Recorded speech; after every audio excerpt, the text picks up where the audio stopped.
Hello students, let's start maths meeting with AP sir. As you know, कल हमने एक नया टॉपिक मैट्रिसेज एंड डिटर्मिनेंट यानी अवयव और सारणिक शुरू कर दिया था। कल का जो लेक्चर था वो मैट्रिक्स के इंट्रोडक्शन, उसके कंस्ट्रक्शन और टाइप्स ऑफ मैट्रिक्स पर बेस्ड था। आई होप आपने वीडियो देखा होगा, आपको काफी इंटरेस्टिंग लगा होगा। ये टॉपिक बहुत आसान सा टॉपिक है, बट जेई में या एनडीए में इससे बहुत ही अच्छे क्वेश्चन आते हैं। बस क्वेश्चन को समझने की दिक्कत होती है, बाकी थोड़ा सा अगर आप प्रैक्टिस करते हैं तो समझ में भी बहुत आसानी से आ जाता है और विद इन सेकेंड आप उस क्वेश्चन का आंसर कर सकते हैं। ओके, तो आज हम इस टॉपिक को आगे बढ़ाते हैं। अच्छा, साथ ही साथ कल के वीडियो में मैंने कहा था कि जो टेलीग्राम वाला चैनल है उसे भी आप सब्सक्राइब कीजिए, ताकि आपकी जो डाउट्स हैं जो आप मुझे व्हाट्सएप पर सेंड करेंगे, मैं उन डाउट्स की पीडीएफ जो है वो आपको अपने टेलीग्राम चैनल पर प्रोवाइड करवा दूंगा। दूसरी चीज, टेलीग्राम का जो लिंक है वो वीडियो के डिस्क्रिप्शन में आपको मिल जाएगा।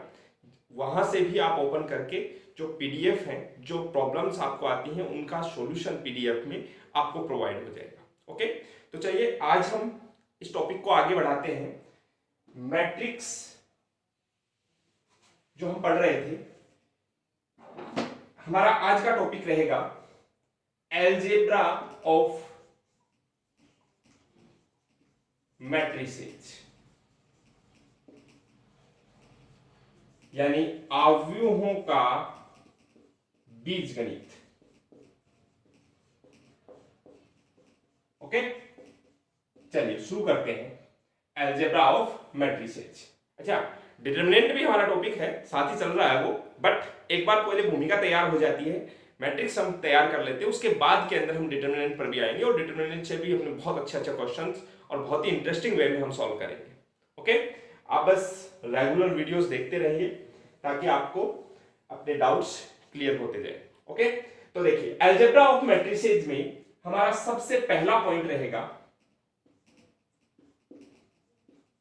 इक्वालिटी ऑफ मैट्रिसेज, मतलब अवयवों की समानता। एलजेब्रा का मतलब है बीजगणित में क्या करना है कि दो मैट्रिक्स है उनको इक्वल कब कहा जाता है, दो मैट्रिक्स को ऐड कैसे किया जाता है, दो मैट्रिक्स को सब्ट्रैक्ट कैसे किया जाता है, मल्टीप्लाई कैसे किया जाता है, ये सारी बातें हम पढ़ेंगे। ओके, तो हमारा जो पहला पॉइंट है इक्वालिटी ऑफ मैट्रिसेज, अवयवों की समानता। तो देखिए मैं जो लाइन यहां पर लिख रहा हूं कि two matrix are said to be equal. आप लिखेंगे कि two matrix A is equal to AIJ, जिसका ऑर्डर है M cross N, and B जिसका ऑर्डर है P cross Q, are said to be equal if and only if their order is same and corresponding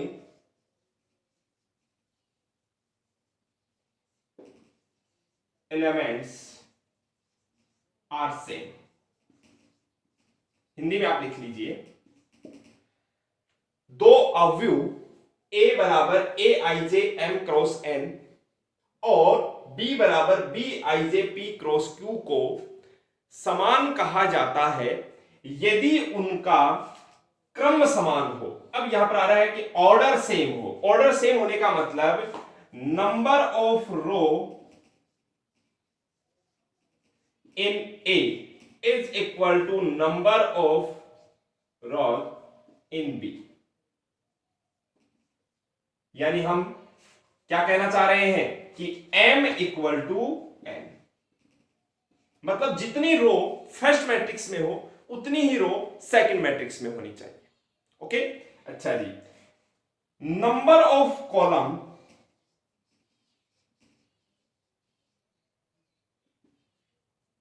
in A is equal to number of column in B. यानी कि हम क्या कहना चाह रहे हैं कि sorry m equal to p। पहली मैट्रिक्स में नंबर ऑफ रो कितना है m और दूसरे में क्या है p। अच्छा जी, पहली मैट्रिक्स में कॉलम कितने हैं n और दूसरी मैट्रिक्स में कॉलम कितने हैं q। ओके, यानी m की वैल्यू जो है वो p के इक्वल होनी चाहिए और n की वैल्यू जो है वो q के इक्वल होनी चाहिए। जैसे अगर ये मैट्रिक्स 2 क्रॉस 3 का है तो ये मैट्रिक्स भी 2 क्रॉस 3 का ही होना चाहिए। याद कीजिए, टाइप्स ऑफ मैट्रिक्स में एक नाम आया था नल मैट्रिक्स, और उस दौरान मैंने एक एग्जांपल लिया था कि एक नल मैट्रिक्स शून्य अवयव जिसका क्रम दे रखा था 3 क्रॉस 2 और एक का 2 क्रॉस 3, हालांकि दोनों में 6 जीरो आ रहे थे, लेकिन फिर भी मैंने कहा था कि दोनों मैट्रिक्स इक्वल नहीं है। क्यों? Because their order is not same. Okay, अच्छा जी, यहां तक हम पहुंच गए कि two matrices A and B are said to be equal if their order is same. दो अवयव A और B को समान कहा जाता है यदि उनका क्रम क्या है, समान हो। And corresponding elements are also same, यानी संगत अवयव भी क्या होने चाहिए, बराबर होने चाहिए। मतलब एलिमेंट जो है वो भी आपस में क्या होने चाहिए, इक्वल होने चाहिए। यानी मैं ये लिख सकता हूं Aij is equal to Bij। मतलब 1 1 वाला एलिमेंट 1 1 वाले एलिमेंट के इक्वल होना चाहिए, 1 2 वाला एलिमेंट 1 2 के इक्वल होना चाहिए। ओके, 2 1 वाला एलिमेंट 2 1 वाले के ही इक्वल होना चाहिए। ओके, तो बात ये तो सिर्फ सारी चीजें लिखने की थी। जो मेन पॉइंट है समझने वाला वो ये है, ये डेफिनेशन आप याद रखेंगे। अब समझने वाला पॉइंट ये है कि जैसे मैंने आपके सामने एक मैट्रिक्स बना दी,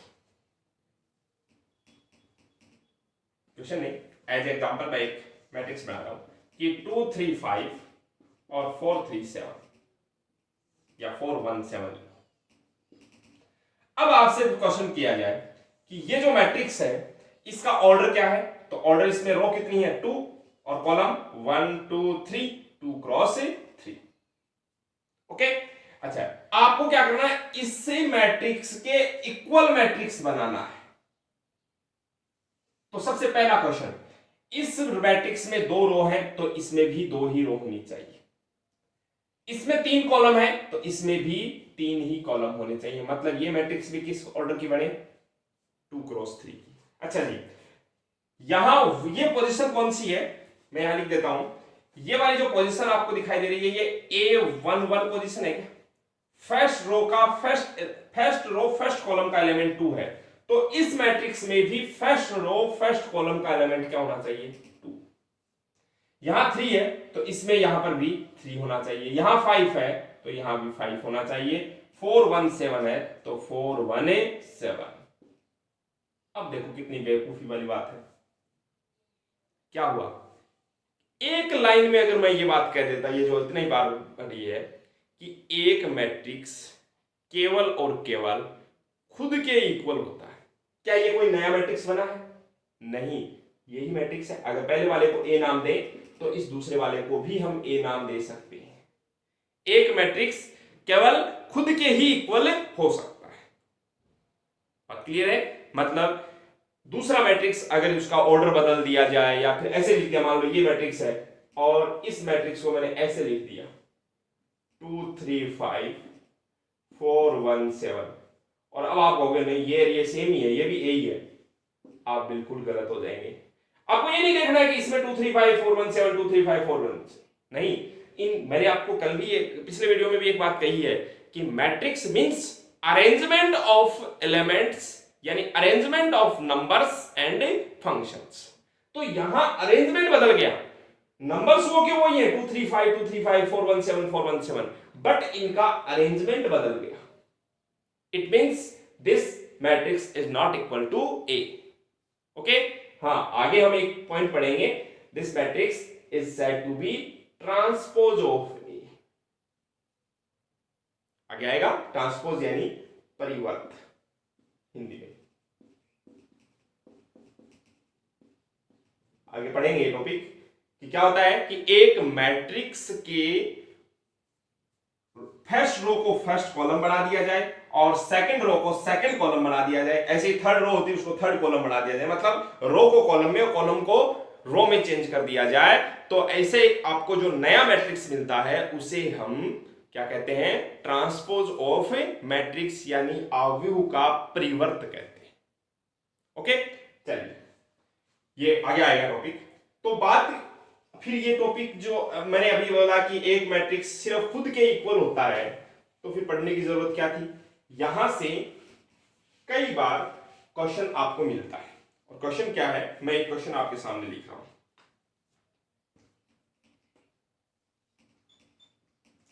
इफ, यदि, हिंदी में मैं बोल रहा हूं, आप लिख लेना,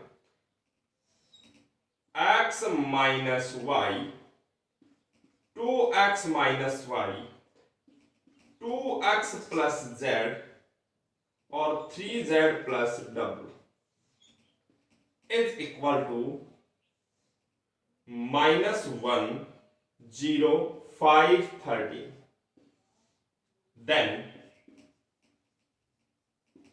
find the values of x, y, z and w। क्या लिखोगे आप, यदि दिस इक्वल टू दिस, तो x, y, z और w के मान ज्ञात कीजिए। तो देखो बहुत आसान सा काम है। सबसे पहले आपको क्या देखना है, ये जो मैट्रिक्स आपके सामने लिखा हुआ है, इस मैट्रिक्स का ऑर्डर क्या है। ऑर्डर आप ये जो है, ये एक एलिमेंट है, ये एक एलिमेंट है। क्या ये आपका मैट्रिक्स 2 क्रॉस 2 का है। इस मैट्रिक्स में 2 रो है, एक रो 2 रो और 2 कॉलम। इनको अलग अलग कॉलम नहीं समझा जाए कि एक ये कॉलम हो गया, एक ये कॉलम हो गया, नहीं, ये पूरा एक एलिमेंट है। ओके, अच्छा जी, 2 क्रॉस 2। अब इस मैट्रिक्स का ऑर्डर क्या है, 2 क्रॉस 2। इट मींस ये दोनों इक्वल हो सकती है, ठीक है। अच्छा, हो सकती है तो इनके कॉरेस्पॉन्डिंग एलिमेंट जो है, संगत अवयव जो है वो क्या होंगे, बराबर होंगे। संगत अवयव बराबर होने का मतलब ये हो गया, इसका सॉल्यूशन में क्या लिखेंगे आप, सबसे पहले यहां वाला एलिमेंट x माइनस वाई किसके इक्वल होगा, -1 के, और 2x प्लस जेड किसके इक्वल होगा, 5 के। समझ रहे। अच्छा, 2x माइनस वाई 0 के इक्वल हो जाएगा, ये 2x माइनस वाई इसके 0 के इक्वल, और 3z प्लस w ये 13 के इक्वल हो जाएगा। इस प्रकार से हमें कितने इक्वेशन मिल गई, 4 इक्वेशन मिल गई। बात समझ रहे। इन चारों इक्वेशंस को सॉल्व करना है और x, y, z, w की वैल्यू फाइंड आउट करनी है। कैसे करेंगे, देखो यहां से पहली जो इक्वेशन, इससे मैं x की वैल्यू लिख रहा हूं, x इज इक्वल टू, देखो y को उधर भेज दो तो y माइनस 1। बात समझ रहे। अच्छा, ये वैल्यू यहां पर पुट कर देते हैं, 2x की जगह पर मैं y माइनस 1 पुट कर देता हूं, और माइनस वाई ऑलरेडी है इक्वल टू 0। यहां से देखिएगा ये आ गया 2y माइनस 2, ओके, और minus Y is equal to 0। अब 2y माइनस वाई ये क्या हो जाएगा, y हो जाएगा, तो y minus 2 is equal to 0। This implies y is equal to 2, और y की वैल्यू यहां पुट कर देंगे तो x इक्वल टू 2 माइनस 1 यानी 1, और x की वैल्यू यहां पुट कर देंगे 2 into 1 plus z is equal to 5। It means z is equal to 3। समझ पा रहे हैं, 2 इंटू 1 2, उधर गया तो माइनस में, 5 माइनस 2 यानी 3, और z की वैल्यू यहां पुट कर देंगे 3 into 3 plus w is equal to 13। 3 into 3 9, तो w is equal to 13 minus 9 यानी 4। देखो एक बड़ा इंटरेस्टिंग आंसर आ गया। x की वैल्यू 1, सीक्वेंस वही हो, x y z, तो x की वैल्यू 1, y की वैल्यू 2, z की वैल्यू 3 और w की वैल्यू 4। 1 2 3 4। ओके, अच्छा जी, तो बात ये आती है कि क्या अगर x y z इनकी वैल्यू वापस रिप्लेस करने पर ये मैट्रिक्स ऐसे ही बन जाएगा, बिल्कुल बन जाएगा। देखो x की वैल्यू 1, 1 माइनस y, y की value 2, 1 minus 2 minus 1, 2x 2 into 1 plus 3 तो 5 हो गया क्या। अच्छा, 2 into 1 minus 2 0, 3 into 3 plus 4 9 plus 4 13। क्या ये मिल रहा है कि -1 5 0 13, -1 5 0 13 आया नहीं। बोर्ड एग्जाम की दृष्टि से ऐसा क्वेश्चन पूछा जाता है, मेंस में भी कई बार इस टाइप का क्वेश्चन डायरेक्टली पूछ लिया जाता है, और अपनी राजस्थान बोर्ड की बुक और एनसीईआरटी की बुक में इस टाइप के 7-8 क्वेश्चन आपको दे रखे हैं, तो उन्हें आप इजी वे में सॉल्व कर सकते हैं। ओके, चलिए जी, ये आपका फर्स्ट पार्ट अलजेब्रा का, जिसमें हमने दो मैट्रिक्स की इक्वालिटी की बात की। अब आगे बढ़ जाते हैं, एडिशन ऑफ टू मैट्रिसेज। अगला जो अपना पॉइंट है वो है addition of two matrices.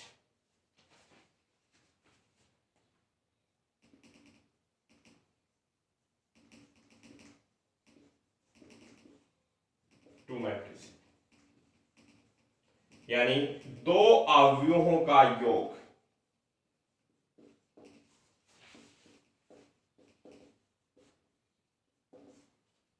Okay, तो कुछ बातें लिखनी है कि if A is equal to Aij M cross N and B is equal to Bij M cross N, मैंने यहीं पर P क्रॉस Q इस बार नहीं लिखा, कि दो मैट्रिक्स को अगर आपको ऐड करना है, जोड़ना है, तो दोनों का ऑर्डर क्या होना चाहिए? सेम होना चाहिए। If order is not same then addition is not possible. यहीं पर बात पकड़ लो कि दो मैट्रिक्स कब ऐड होंगी? जब दोनों का ऑर्डर क्या होगा? सेम होगा। It means number of row दोनों मैट्रिक्स में इक्वल होनी चाहिए और नंबर ऑफ कॉलम भी इक्वल। हाँ, number of row equal to number of column नहीं, पहली की रो दूसरी की रो के इक्वल, पहले के नंबर ऑफ कॉलम दूसरे के नंबर ऑफ कॉलम। मतलब अगर मान लो ये मैट्रिक्स है 2 क्रॉस 3 और ये मैट्रिक्स है 2 cross 3, it means addition is possible. Okay, ये मैट्रिक्स है 3 क्रॉस 2 और ये मैट्रिक्स है 3 cross 1, addition is not possible. क्यों?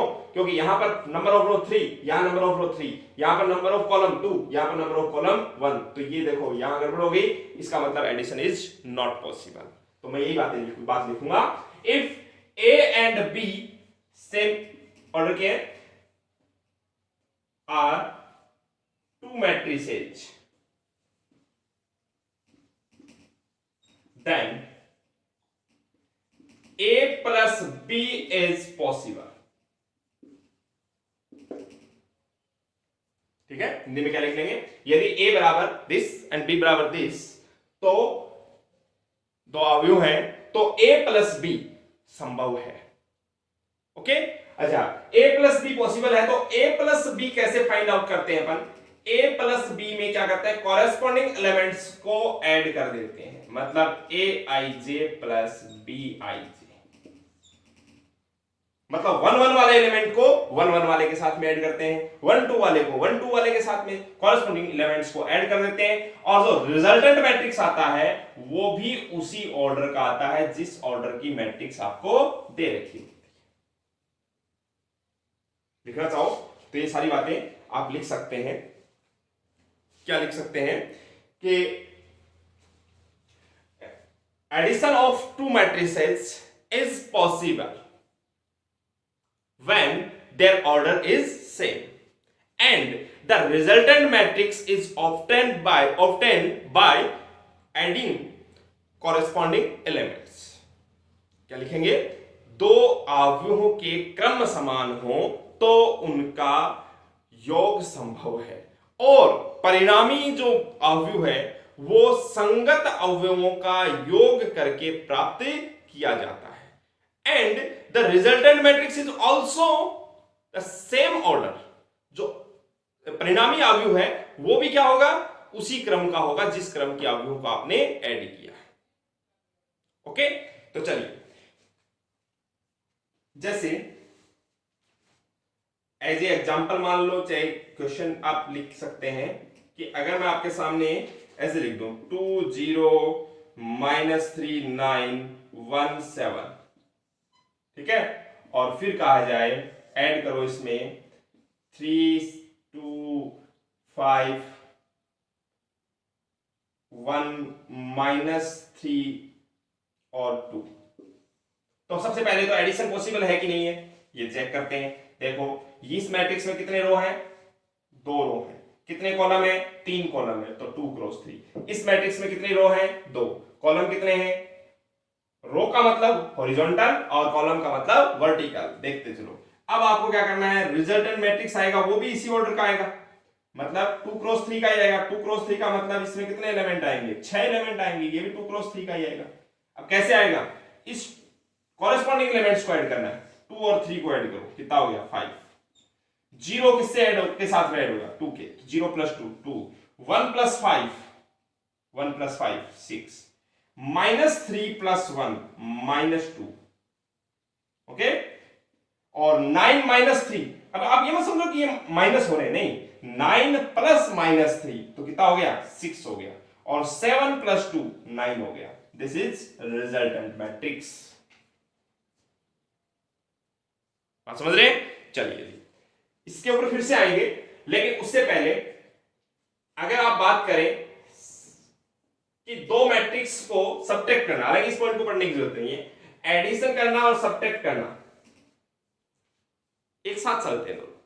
अगर आपको दो मैट्रिक्स को सब्ट्रैक्ट करना है, घटाना है, तो a माइनस बी भी पॉसिबल होगा इस केस में। सेम वो की वही बात आ गई कि दो मैट्रिक्स को अगर सब्ट्रैक्ट करना है तो भी उनका ऑर्डर क्या होना चाहिए, सेम होना चाहिए। फिर से आप अगर लिखना चाहो तो लिख सकते हो, यदि a बराबर ये b बराबर ये है तो दो अवयव हो तो a माइनस बी भी संभव है। और a माइनस बी कैसे मिलेगा आपको, बस आपको क्या करना है, कॉरेस्पॉन्डिंग एलिमेंट्स जो है, संगत अवयव जो है, उन्हें आपको माइनस कर देना। अगर ये एग्जांपल आपके सामने होता और आपको माइनस करने के लिए कह देता तो यहां पर माइनस लगा देते। अब आपका काम क्या है, कैसे पढ़ोगे, 2 माइनस 3, तो 2 माइनस 3 -1, बात समझ रहे हैं। 0 माइनस 2 मतलब ये क्या हो जाएगा -2। 1 माइनस 5, 1 माइनस 5 कितना हो गया -4। -3 -1 मतलब -4। 9 माइनस -3, इस बार देखो 9 माइनस -3 +3 हो जाएगा, तो 9 + 3 12। और 7 माइनस 2 यानी 5। This is the resultant matrix. तो एडिशन अगर आप सीख लेते हैं तो सब्ट्रैक्शन आपके साथ साथ चलता रहता है। ओके, चलिए। तो अब कुछ बातें हैं नोट लगा करके आपको लिखनी है।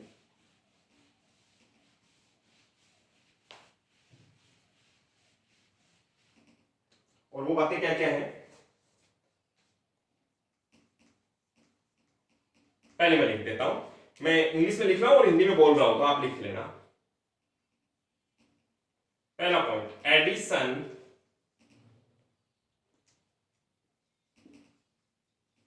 Is commutative. मतलब क्या लिखोगे आप, योग जो होता है वो क्रम विनिमय होता है। कॉम्यूटेटिव का मतलब क्रम विनिमय। मतलब यह है कि अगर आपको दो मैट्रिक्स को ऐड करना है, a प्लस बी करो या b प्लस a करो, रिजल्ट विल बी सेम। आप समझ रहे, रिजल्ट क्या होगा, सेम होगा। Second point, addition is associative. मतलब जो योग है वो साहचर्य होता है। अवयवों का योग क्या होता है, साहचर्य। मतलब क्या है इसका, ये वर्ड आए अपने पास में और खूब टाइम आएंगे, बहुत बार आएंगे। ये क्या होता है, अगर आपको 3 मैट्रिक्स को ऐड करना है तो आपके पास में 2 ऑप्शन है। आप ए और बी को पहले ऐड करो। पहली बात तो 3 मैट्रिक्स का ऐड कब होगा, जब तीनों का ऑर्डर सेम होगा। आप समझ रहे, फिर ए और बी के कॉरेस्पॉन्डिंग एलिमेंट्स को ऐड करके एक नया मैट्रिक्स मिलेगा, फिर उसमें सी को ऐड कर देंगे। अच्छा जी, आपके पास में दूसरा ऑप्शन ये भी है कि आपने क्या किया, बी और सी को ऐड पहले कर दिया और फिर जो रिजल्ट आया उसके साथ में ए को ऐड कर दिया। दोनों केस में रिजल्ट क्या होगा, सेम होगा। ओके, ये सारी बातें पे याद रखनी। अच्छा जी, अगला,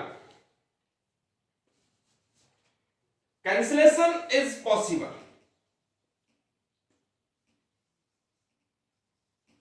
कैंसिलेशन इज पॉसिबल। मतलब हिंदी में क्या लिखेंगे? कैंसिल करने का मतलब जानते हैं? निःसरण। बड़ा अजीब सा नाम है, लिखेंगे निःसरण संभव है। इट मीन्स ये कैंसिल करने का प्रोसेस क्या होती है कि अगर मान लो ऐसे आ गया a plus b is equal to a plus c. Basic algebra में अगर ऐसे लिखा हुआ आ जाता x plus y is equal to x plus z, तो क्या हम ऐसे कैंसिल आउट कर देते हैं क्या? मैट्रिक्स में भी ऐसा कर सकते हैं। It means b is equal to c. Okay, चलिए जी। अच्छा जी, अब आगे बढ़ते हैं और एक बहुत ही अच्छा पॉइंट यहां पर लिख रहा हूं। एक नया नाम आएगा और वो क्या है? If A is equal to Aij m cross n is a matrix, then the null matrix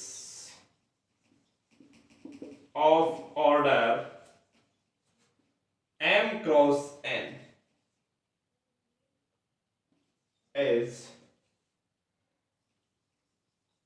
additive identity for A। अब ये क्या होता है एडिटिव आइडेंटिटी? मतलब योज्य तत्समक।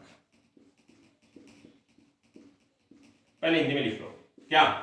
यदि A बराबर ए आई जे एम क्रॉस एन एक अवयव हो, यदि A बराबर ए आई जे एम क्रॉस एन एक अवयव हो, तो m क्रॉस n क्रम का शून्य अवयव, m क्रॉस n क्रम का शून्य अवयव A के लिए योज्य तत्समक होता है। मतलब ये है कि अगर आप A में O को ऐड कर दोगे, O बोल सकते हैं नल मैट्रिक्स को, नल मैट्रिक्स को शून्य अवयव को किससे लिखते हैं अपन? O से। A प्लस O हो, चाहे O प्लस A करो, आपको A ही मिलेगा।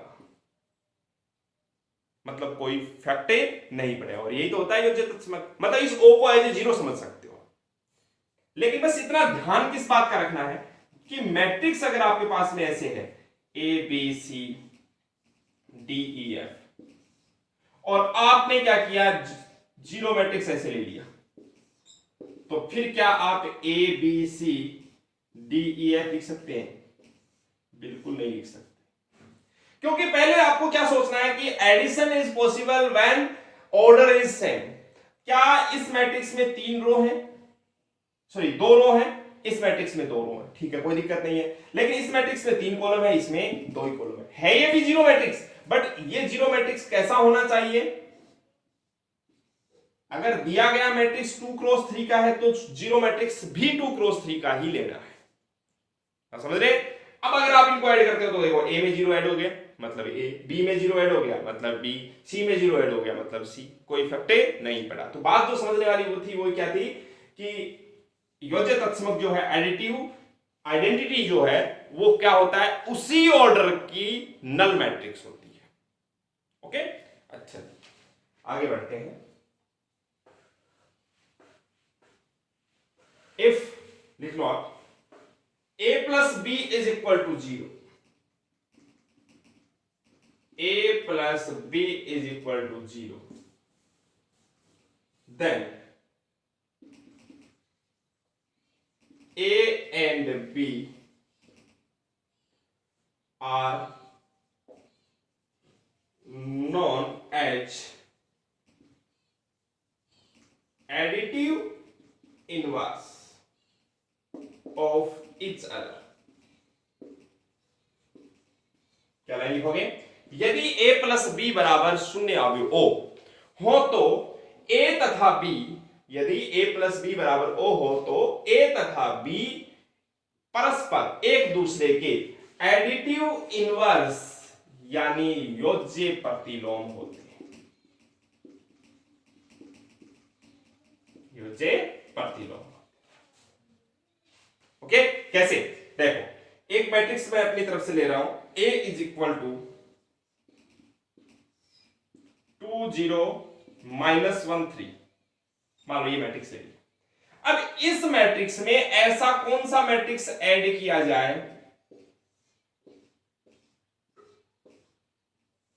कि जीरो मैट्रिक्स? पहली बात तो मैंने ये ऐसा ही क्यों लिखा, ये मैट्रिक्स सही है 2 क्रॉस 2 का, तो पहली बात तो जो ऐड करेंगे वो मैट्रिक्स भी 2 क्रॉस 2 का ही होगा, और जो रिजल्ट आएगा वो भी 2 क्रॉस 2 का ही आएगा।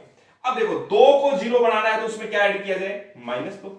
0 को 0 बनाना है, इसका मतलब उसमें 0 ही ऐड करना, कोई बड़ी बात नहीं है। -1 को 0 बनाने के लिए आपको +1 ऐड करना है, और 3 को 0 बनाने के लिए -3 ऐड करना है। बात समझ रहे? तो ये अगर आपके लिए A है और ये B है, तो A और B are said to be additive inverse of each other. A और B को एक दूसरे का योज्य प्रतिलोम कहा जाता है। यहां से आप देख रहे हैं कि B की इक्वल में मैं -A भी बोल सकता हूं।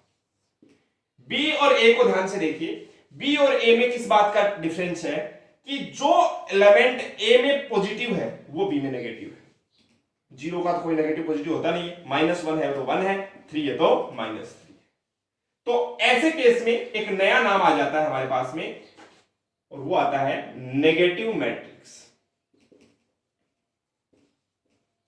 हिंदी में ऋण आव्यूह। क्या होता है? एक मैट्रिक्स के सारे एलिमेंट्स जो है उनको माइनस से मल्टीप्लाई कर दो, मैट्रिक्स के सारे एलिमेंट्स को माइनस से मल्टीप्लाई कर दो, तो जो नया रिजल्ट आएगा उसे हम बोलेंगे नेगेटिव ऑफ ए, आव्यूह ए का ऋण आव्यूह। ओके, और वो जो ऋण आव्यूह है वही काम किसका करता है? योज्य प्रतिलोम का काम करता है। ओके, चलिए जी आगे बढ़ते हैं। ये नोट कंप्लीट हो जाता है आपका। ये जो बातें जो है नोट में लिखवाई हैं, ये आपकी टिप्स पे होनी चाहिए, जो आपकी हेल्प करेंगे कंपटीशन एग्जाम में। जब आप क्वेश्चन सॉल्व करोगे तो आपका टाइम बचेगा, अगर ये बातें याद रहती है तो। साथ ही साथ बोर्ड एग्जाम में क्या होता है, अक्सर देखा गया, सीबीएसई में तो बहुत सी बार, आपको एक मैट्रिक्स ए दे देता है, ठीक है, दूसरी मैट्रिक्स दे दिया सेम ऑर्डर की दे दी, जैसे मान लो ये 2 क्रॉस 2 की दे दी, ये भी 2 क्रॉस 2 की दे दी, और एक सी तीसरी मैट्रिक्स भी 2 क्रॉस 2 की दे दी, ठीक है। If a is equal to this, b equal to this, c equal to this, ठीक है, दे दिया। और फिर आगे prove that the matrix addition is associative, सिद्ध कीजिए कि अवयवों का योग साहचर्य होता है। तो क्या करोगे आप? क्या प्रूव करना है आपको? आपको प्रूव करना है कि a plus B plus C is equal to a plus B plus C. आप एनसीईआरटी में देखना, इस टाइप के क्वेश्चन आपको मिल जाएंगे। आपको क्या करना है? पहले एलएचएस साइड ये है, मतलब ये प्रूव करना है, और ये आरएचएस साइड है। एलएचएस साइड कैसे सॉल्व करोगे? अलग सॉल्व करोगे, आरएचएस अलग सॉल्व करोगे। एलएचएस में क्या करोगे? ए और बी को पहले ऐड करोगे, पहले ए और बी को ऐड करोगे, फिर एक रिजल्ट आएगा, फिर उसमें सी को ऐड करोगे, फिर एक रिजल्ट आ गया। इस साइड में आपको क्या करना है? आरएचएस को सॉल्व करना है। कैसे करना है? पहले बी और सी को सॉल्व करोगे, फिर जो रिजल्ट आएगा उसमें ए को ऐड करोगे, फिर देखोगे कि दोनों जगह से सेम रिजल्ट आए, इसका मतलब the matrix addition is associative, अवयवों का योग क्या है? साहचर्य। बात समझ रहे? तो इस टाइप का क्वेश्चन आपको अक्सर मिल जाता है। अब आगे बढ़ते हैं, स्केलर मल्टीप्लिकेशन, जो आपका थर्ड पॉइंट रहेगा, एंड इसको सब्ट्रैक्शन को अलग से पढ़ने की जरूरत नहीं है। Scalar multiplication, third point.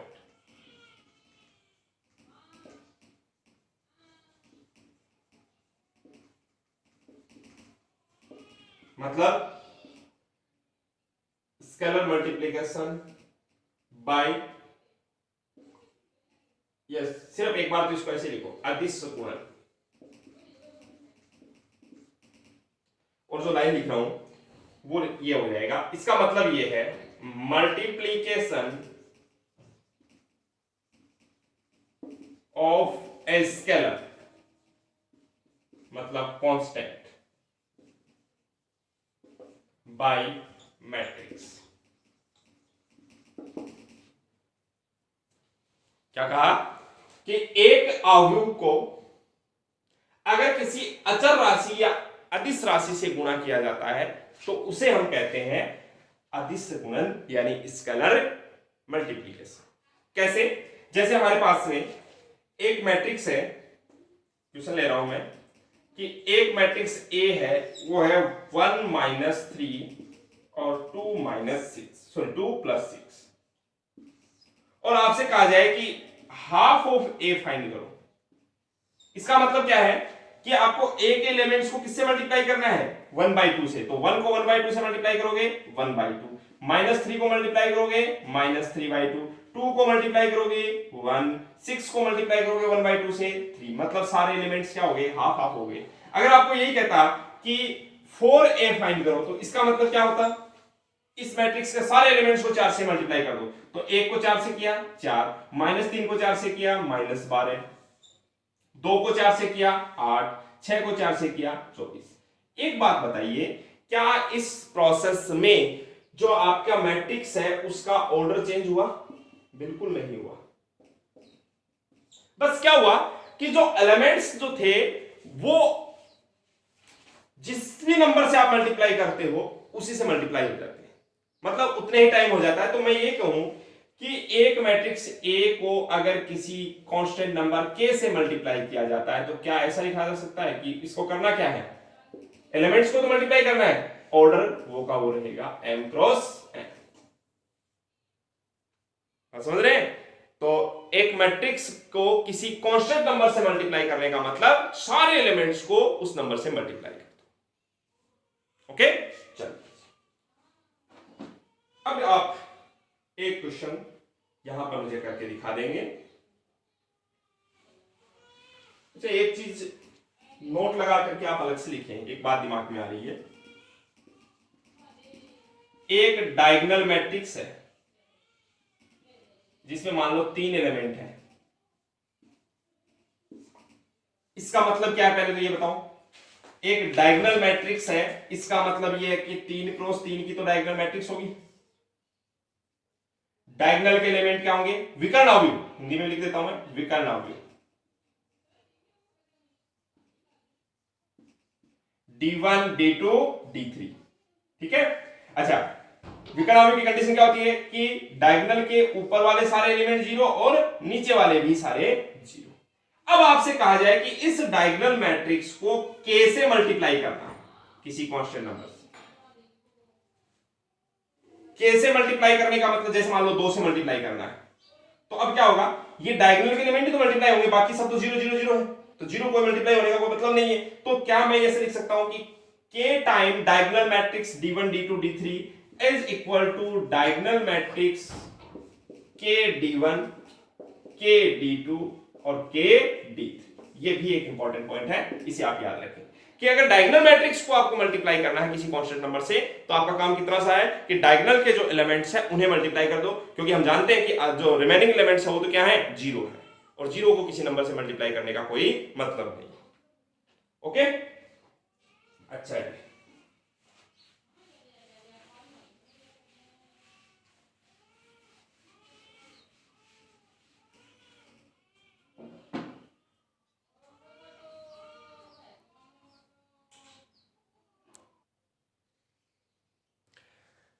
हाँ तो स्टूडेंट्स, एक क्वेश्चन आपके सामने लिखा हुआ है, find x and y if 2x minus y is equal to this and x plus 2y is equal to this। Hindi में x तथा y ज्ञात कीजिए, मतलब ये x और y दोनों क्या है? मैट्रिक्स है। अब आप देखो, ये जो मैट्रिक्स आपके सामने लिखा हुआ है ये क्या 2 क्रॉस 3 का है क्या? और ये मैट्रिक्स भी 2 क्रॉस 3 का। तो एक बात तो पहले दिमाग में आ गई कि जो नया, क्योंकि हमें पता है किसी मैट्रिक्स को 2 से मल्टीप्लाई करना मतलब k से मल्टीप्लाई कर दिया तो ऑर्डर चेंज नहीं होता। फिर उसमें से कोई मैट्रिक्स माइनस कब होगा? जब इनके ऑर्डर सेम होंगे, और रिजल्टेंट मैट्रिक्स उसी ऑर्डर का आता है। यहां पर भी यही बात हो रही है, ऐड हो चाहे माइनस हो, रिजल्टेंट मैट्रिक्स उसी ऑर्डर का आता है। इसका मतलब ये हुआ कि हमारे जो ये मैट्रिक्स है x और y, ये भी 2 क्रॉस 3 ऑर्डर के। बात समझ रहे हैं? अब एक काम मैं कर रहा हूं, ये जो सामने मैट्रिक्स लिखा हुआ है इस मैट्रिक्स को मैं एक बार कैपिटल A बोल देता हूं और इस मैट्रिक्स को कैपिटल B बोल देता हूं। ओके, तो अब आप देखिएगा सॉल्यूशन में क्या आपके पास में ये क्या 2x minus Y is equal to A और x plus 2y is equal to B. तो नॉर्मली जो हम कैलकुलेशन करते आए हैं बीजगणित में, अलजेब्रा में, तो वो क्या होती है, देखो ये 2x माइनस से y, इसको मैं 2 से मल्टीप्लाई कर देता हूं तो ये कितना आ जाएगा 4x minus 2y equal to 2a। ठीक है, x प्लस 2y क्यों किया है ऐसा, ये एक बार एज इट इज लिख दिया मैंने, एलिमिनेशन मेथड यानी विलोपन विधि काम में ली है। देखिएगा 2y से 2y cancel, 4x plus x 5x is equal to 2a plus b।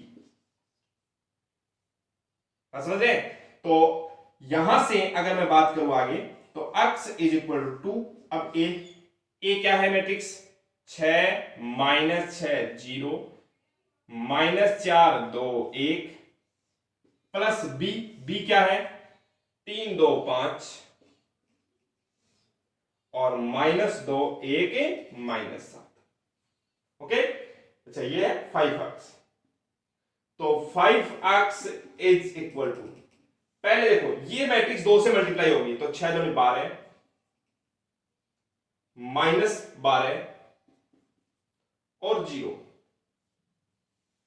ठीक है, अच्छा ये कितना हो गया माइनस के 8 प्लस का 4 और प्लस का 2 से मल्टीप्लाई हो गए सारे एलिमेंट्स, प्लस इसमें b ऐड करने का मतलब 3 2 5 माइनस 2 1 7, ये सब ऐड करेंगे तो ये हो जाएगा 5x इज इक्वल टू, देखो 12 और 3 कितने हो गए 15, माइनस 12 और 2 हो गए माइनस 10, 0 और 5 हो गए 5, माइनस 8 और माइनस 2 मिलकर के हो गए माइनस 10, 4 और 1 मिलकर के हो गए 5, 2 और 7 2 माइनस 7, 2 और माइनस 7 कितने हो गए माइनस 5। अब क्या करना है 5 से डिवाइड करना है, 5 से डिवाइड करना का मतलब 1/5 से मल्टीप्लाई करना, यहां से 5 इधर आएगा तो इसका मतलब ये क्या हो जाएगा 1/5, और 1/5 से मल्टीप्लाई करने पर जो x है वो क्या आ गया आपके पास में 3 माइनस 2 1 माइनस 2 1 माइनस 1, यानी ये भी 3 क्रॉस 2 का ही एक मैट्रिक्स आ गया। ये आपका मैट्रिक्स x मिल गया। मैट्रिक्स x जैसे ही मिला तो y की कैलकुलेशन कैसे करनी है, किसी भी एक इक्वेशन से कर दो, जैसे इस इक्वेशन से आपने की कि इस y को उधर ले जाओ, y is equal to 2x minus a, आगे कैलकुलेशन करेंगे 2 x अब आपके पास आ चुका कितना 3 माइनस 2 1 माइनस 2 1 माइनस 1। ओके, और माइनस a लिख देंगे यहां पर। ओके, आप x वाला पार्ट नोट कर चुके होंगे, मैं यहां से मिटा रहा हूं ये वाला। अब क्या हो जाएगा a क्या हो जाएगा, a है अपने पास में 6 माइनस 6 0 माइनस 4 2 1। तो अब बताइएगा y इज इक्वल टू, देखो ये दो डायरेक्ट लिख रहा हूं मैं, 2 3 से मल्टीप्लाई होगा 6 माइनस 6 यानी 0, 2 माइनस 2 से मल्टीप्लाई होगा माइनस के 2 माइनस 2 से मल्टीप्लाई माइनस के 4 और ये प्लस का 6 हो जाएगा, बात समझ रहे हैं, माइनस 4 प्लस 6 तो माइनस का 2, फिर ये हो गया 2 माइनस 0 तो 2 हो गया, यहां हो गया माइनस 4 प्लस 4 यानी 0, 2 माइनस 2 यानी 0 और माइनस 2 माइनस 1 मतलब माइनस 3। इस प्रकार से आपको ये x और y मिल गए। आप देखना एनसीईआरटी में ऐसे क्वेश्चन आपको मिल जाएंगे, राजस्थान बोर्ड की बुक में मिल जाएंगे, बोर्ड एग्जाम में भी पूछे जा चुके हैं, तो इस टाइप के क्वेश्चंस पर भी आपको प्रैक्टिस करनी। ओके, तो चलिए आज एक बार अपन इस टॉपिक को यहीं पर खत्म करते हैं,